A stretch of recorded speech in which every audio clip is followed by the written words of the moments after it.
What's going on, boys? Thanks to our patrons and Fiverr customers. Subscribe to our Patreon free for behind-the-scenes stuff.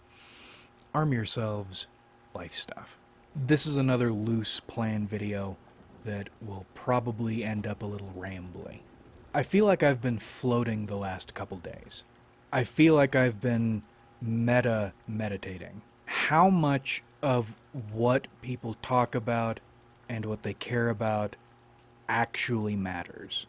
A while ago, I was recommended a video of a dude complaining about Chris Avellone and his involvement with Fallout, and it was a very Reddity sort of video.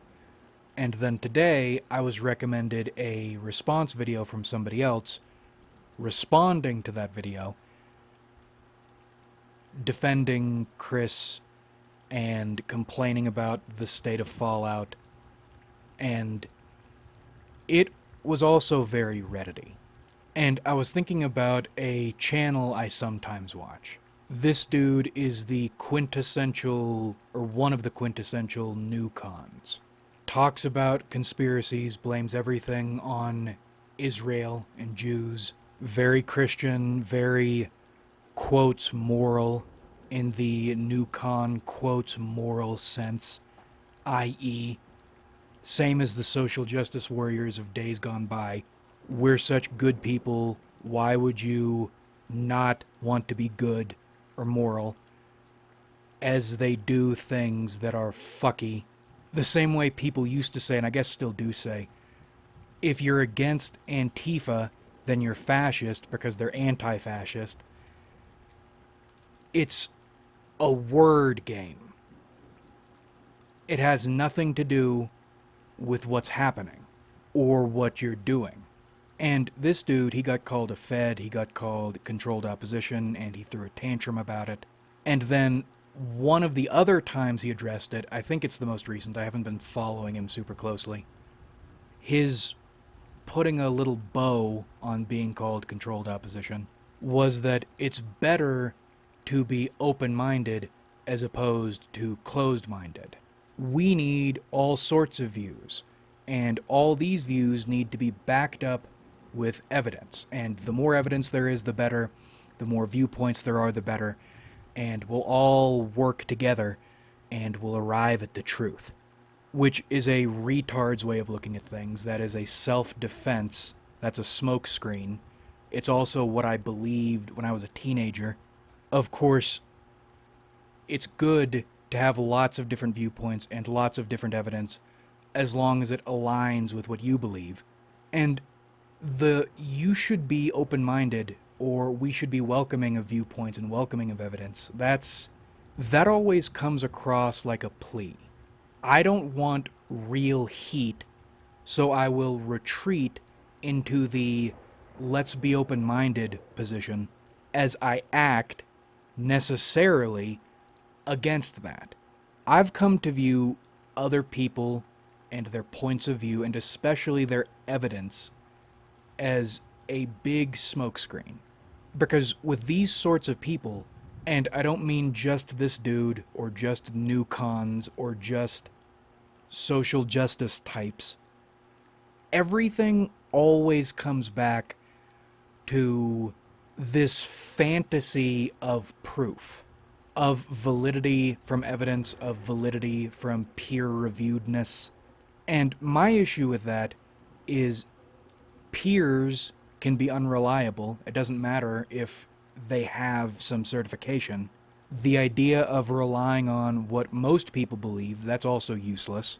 And then ultimately, proof proves very little. I always go back to the most absurd example.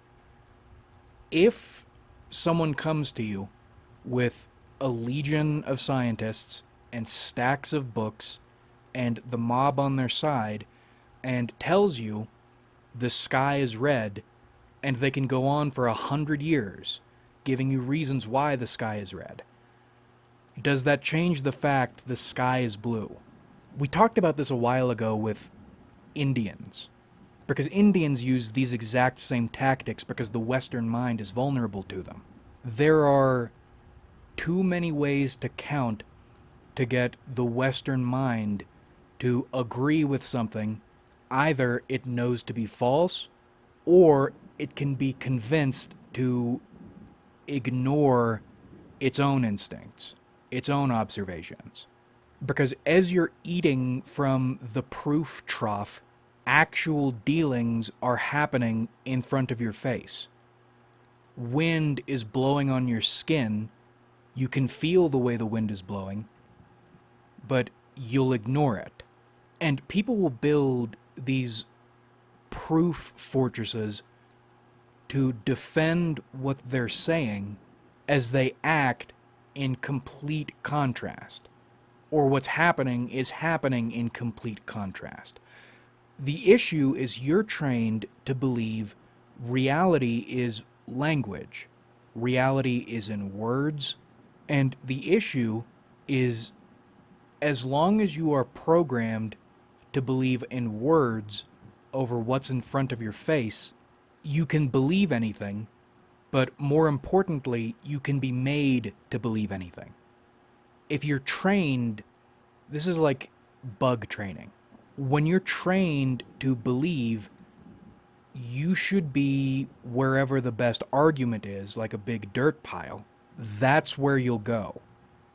And how has this been working out for us? Do you know the let's go gambling meme? The aw dang it, aw dang it, aw dang it meme? That's how this programming toward words, toward arguments, toward proof, that's how it seems to me. How many times are you willing to be deceived before, on the most basic human level, you get fed up with it? Not even on some intrepid explorer, seeker of truth level, how painful it is that you have been deceived and kept from what is real.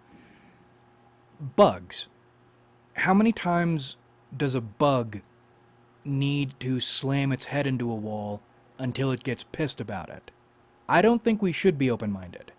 I don't think we should be welcoming of new viewpoints. I don't think we should listen to evidence.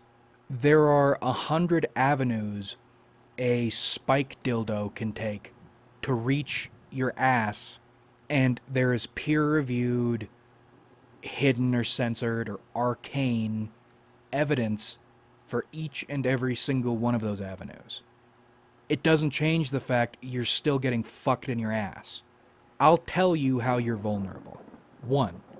You want to feel reasonable according to the rationale you were raised to believe. 2nd, you want to fit in with people. People who share the rationale you were all raised to believe. 3rd, you don't want the heat that comes with thinking poorly of sacred cows, much less slaughtering them. Because that's a lot of heat, that's a lot of ostracism, that is a lot of tribal exclusion, all based on a rationale you're still existing within. So even as you know there is something to what your body is telling you, what you hear in your gut, you are trained to believe your instincts and your observational capacities are incompatible with proper rationale. Meaning, you don't believe there is a way for what you know to be true, and you aren't in any big hurry to find it, because finding it would mean taking on a lot of aggression you'd probably rather just not deal with. So you'll go mainstream, or you'll go counterculture, which is mainstream. These are the same people, they think the same ways, they use the same arguments, same tactics, toward the same ends, those ends being keeping you in the slaughterhouse. And then 4, you want to feel like a good person. Good how? Good the way you're told is good the way most people believe is good, even as you sometimes unknowingly, sometimes accidentally, and sometimes voluntarily, perfectly well knowingly, act against even that. But even staying in line doesn't matter. Morality is another mechanism by which you are conditioned not to listen to yourself, or not to trust your own observations, or not to act in your interests. It's a good thing to be welcoming of people whose views differ from yours when I say it is. And take this whole concept, everything we've been discussing so far, and apply it to everything. Oh, and this is another thing before we get into that. Ego is another thing they'll use against you. We talked a while ago about failure, the way you need to get comfortable with failure, which is a fortune cookie sentiment, but it works. More specifically, you can't, even if you, this is the problem, even people who say they take risks and they accept failure, or they learn from their mistakes, whatever, you can say that 100 times, and you'll still, like the plague, avoid failure. You'll still view your failures, your shortcomings, as fire burning you. This is another tool people like using, and it's connected with all the shit we just talked about. You're trained to fear failure, to fear stumbles, as threats to your ego, because wounds against your ego are so painful to everybody. If you can be conditioned to fear failure, then you're conditioned to fear the growth path, the ability to progressively overload. You're trained to fear training to failure, because you don't want to feel like the useless little thing you are, the thing that doesn't know, the thing that can't accomplish. You don't want to feel that way. You don't want to be appraised that way by others, so you wrap yourself up in the blanket of the word tricks.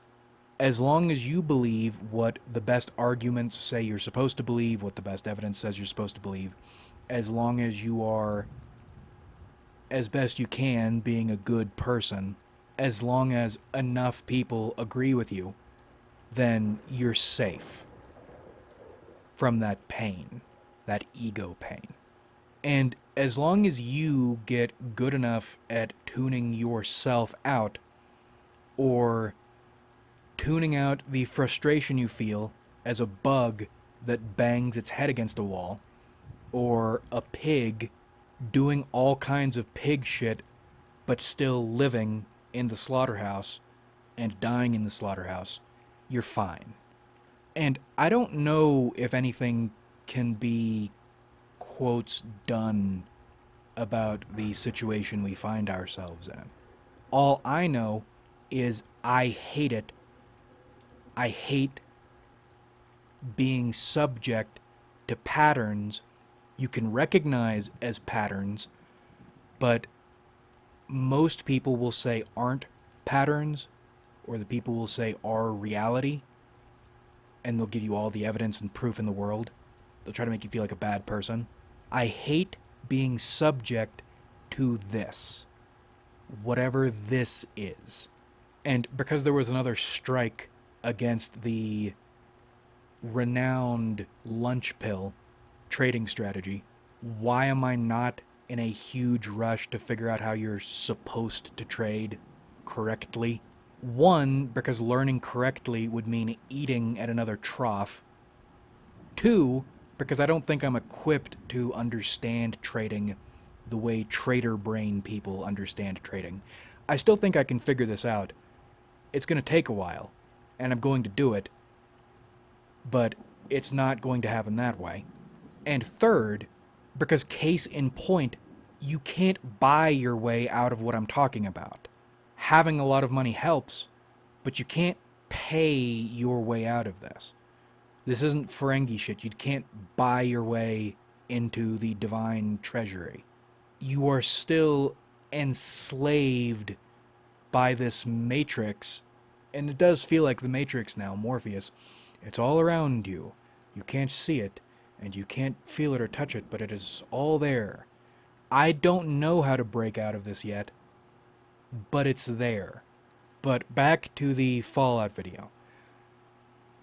I'm listening to this Newcon Reddit motherfucker, nasally voice, sounds like he's from Romania.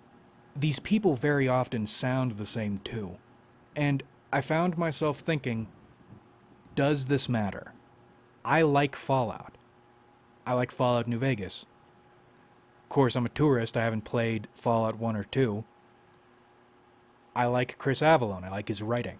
He does some really good shit. But let's go back to the slaughterhouse. Is this in the trough or above the trough? This topic, this concern. It's in the trough. Following the news. What is crazy Trump doing this time? Who is he disappointing? Or what wars are we getting into? In the trough or above the trough? In the trough. However, the fact he's made a point of pissing everybody off in such a short period of time, as well as the floodgates opening on your ability to criticize Israel and knowing things about Israel to criticize those have been opened, that feels like it's above the trough. And why does it feel like it's above the trough? Well, let's use a different analogy for this. We're looking at a puppet show. Most people pay attention to the puppets. This is the realm of evidence, this is the realm of peer-reviewed, this is the realm of argumentation and differing viewpoints, the world of words. But you sometimes, very rarely, you'll get a glimpse of strings. And Israel is the great Satan people of that camp would say, Trump is the puppet, the strings are the ways Israel is controlling him, and they are the puppeteers. But I don't view it that way. If you and others can see it clearly and are not discouraged from seeing it, then it's a puppet. It's not strings. You never see strings very clearly because you're conditioned to be a puppet show viewer. You are a puppet show enjoyer. You're trained to look at what everybody's looking at, to believe what everybody believes, and even if you catch a glimpse of a string, you tune it out. But in my example, what are strings? Strings are these almost invisible mechanisms by which people are guided, or by which things happen. For our example, people are being set up to hate Israel. People are being set up to hate Trump. So they have two clear, so clear, irredeemable scapegoats. And nobody stops to think, if you weren't supposed to think this way, do you think you would be led so clearly to think this way? Those are strings. You see them, you get glimpses of them only when they are so hard not to miss. But they're happening all the time. And this is why I've been talking for a while now about this unknown great enemy. We catch only glimpses of the strings, and I don't think we ever see the puppet masters. Oh, another example of strings. How thoroughly it has all of a sudden been revealed these elites that we are supposed to hate are all Satanists. All of them. You want to oppose the Satanists, so you move into or you bolster your own Christianity. How do you know it's Satanism specifically? Why is every source telling you it is specifically Satanism that they're all into? And if that were the truth, why is there being no effort to cover this up? Why all of a sudden are all these stories about the long history of Satanism among the accursed elites? Why is this now getting popular? It's always been there, right? Why now? Why all of it, all right now? Anyway, the great enemy. I have no idea who or what they could be. My gut tells me they have something to do with the United States specifically, but maybe not necessarily permanently American. But they keep leading people around using these strings. Whatever they are, I sometimes worry they are aliens or demons or archons or something like that. What I mean is, maybe there is no human control force here. We're so confident we are immune to suggestion or can't be controlled by suspicious, weird means. But think about, on the lowest level, think about the way words get popular, like humiliation ritual, like late stage capitalism, like corporations. Corporations and late stage capitalism, those have been around for a while. Well, late stage capitalism, that caught on a few years ago. Corporations has been around forever, but the way people use these words. Humiliation ritual, I already said. Gaslighting was one. I mean, that's a really big one. That'll fuck with your head. Make a note or make a tally every time you say I mean, or genuinely. That's another one that's kind of fallen off, but it's still big. Nobody told you to use those words or phrases, but you did. Probably you do. You are so susceptible to suggestion, you don't realize when it's happened to you.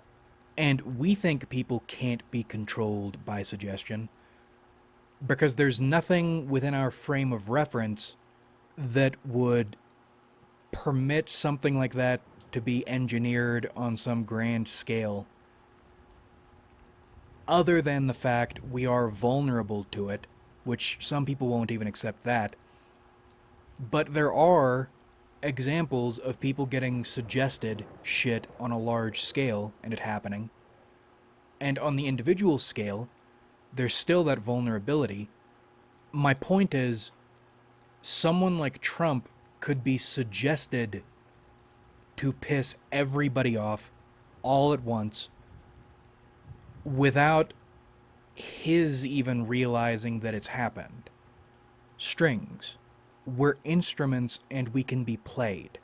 And I think on a grand scale, human civilization as a superorganism is an instrument that can be played.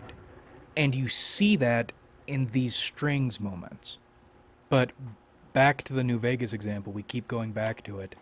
That got me thinking about how much of anything we do, anything we hear, anything we think about or are led to think about, how much of that is real? Are there strings on everything? Probably. The fact you need the largest, most hard to miss or hardest to miss examples, even to become slightly aware that this is a phenomenon that could happen, how low does it go? How small do the strings get? And what are the stakes for these strings? Who or what is controlling us, and to what end? And if this is like a matrix situation, but like a web matrix, to the point it's so deep in everything that there is truly nothing you can do about it. And that's another word, by the way, truly. I started saying that, but I have a feeling I heard other people saying it, and then I started saying it. Anyway, if there's nothing you can do about this, why does it matter? It matters to me because I feel like I am supposed to figure something out with this. There is an intangible pull alerting me to this phenomenon's existence, and that also won't allow me to ignore it, even though I certainly can't do anything about it. Can't even understand it. And maybe that's a level of control too. That's The Matrix Reloaded. Even though most of that movie was shit, and I don't think I could be convinced it wasn't shit, there were some good points. One of them being pretty much exactly what I'm talking about here. The idea that even this breaking out of the Matrix is part of the Matrix. But that's a rabbit hole I guess we're going to have to go down, or try to go down. And if that's the case, then why does it matter if Joe Pig spends most of his life with his snout in the trough? It's taken us 25 minutes to get here, but I think it doesn't. I think part of what we need to do is get used to tuning people out, tuning society out. That's a problem for me because I care what people think, or what people are thinking, why they're thinking it. But you need to understand it doesn't matter what people think, or what they're thinking, or that they're thinking. Let's play the hypothetical game. Let's imagine you were able to convince everyone on the planet all at once of whatever it is you believe in. At least for this very second, everyone is on the same page about this thing. Does anything change? No. We are still humans. We are still instruments. We are still susceptible to being played. Incredible that we have all converged on this one concept all at once, but that doesn't obliterate the slaughterhouse. We're all still pigs with our snouts in troughs. It's hard not to pay attention to what people are thinking and saying. I don't think I'll ever be able to break that habit. But you at least need to get the little nugget in your brain that it doesn't matter. Even if you do get pulled in whatever direction and you're totally into it, and you're deep in the Matrix, you're deep in the slaughterhouse, you're rolling in the shit with the pigs, on some level you need to know this doesn't matter. You need to get used to tuning people out, and especially their efforts to make you think and believe whatever the thought and belief of the day is. It's a distraction. And the deeper you get into distractions, the less able you are to perceive strings, and I think we need to be able to perceive strings to make any progress in our mission, if we have a mission, if there's any progress to be made at all. It feels like we are undergoing eldritch edging, and this is always the way it feels, but at the same time, what we discussed in one of our recent videos, it feels like we are slowly but surely getting pulled further and further away from the ship. Maybe what we're doing is we are severing our connection with this place, severing our rope one little fiber at a time. Maybe that's what's happening. Or maybe we are cosmic incels. We are existential cells. What I'm doing all this for is some ultimate payoff. I can say no solution, no salvation 100 times and know it's true, but I still want something, some grand confirmation, or some big reward for doing all this bullshit. Even if the reward is winding up back where we started, but with the blue pill applied. And now you can exist in this world and not give a shit about any of this stuff. That would be a reward too. I am on this road because I don't have another option. When it comes to people and their concerns and this planet, cultivate your apathy. Look at where it gets them. Look at them bang their heads against walls and blame anything except the wall or the chemical signal or whatever it is instructing them to bang their heads against that wall. If you're an ant trying to get out of an anthill, trying to de-antify yourself, Do you want to be taking directions from ants? Do you want to be consulting ants? Do you want to listen to what ants have to say? Do you think concerning yourself deeply with ants, even superficially with ants, is going to get you out of an anti frame of mind? I think we'll cut it here because if we don't, then we will talk in circles. We haven't, or we aren't prepared to cut the next fiber yet, or to start cutting the next fiber yet. Like if you enjoyed, subscribe if you haven't.